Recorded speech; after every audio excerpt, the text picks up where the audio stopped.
はい、今です。一回、ウインカーの線とか取れとったやん。で、レギュレーターのカップラーも抜けとったやん。で、電圧、この動画の前に電圧はちゃんと充電されてるからもう確認してるから、一回エンジンかけてみて。あ、ウインカー。ウインカー。オッケ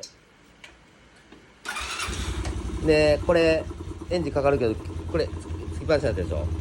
お客様に今電話しましたけど、これパンフィルム変わってるわけですよ。これ吸気温センサーついてないです。だからエアクリから外して、カチッてつけとかなダメです。つけといたらこれが消えると思う。ちょっと不安になってるよ。不安定。そう。つけたな。だからこれ消えるはず。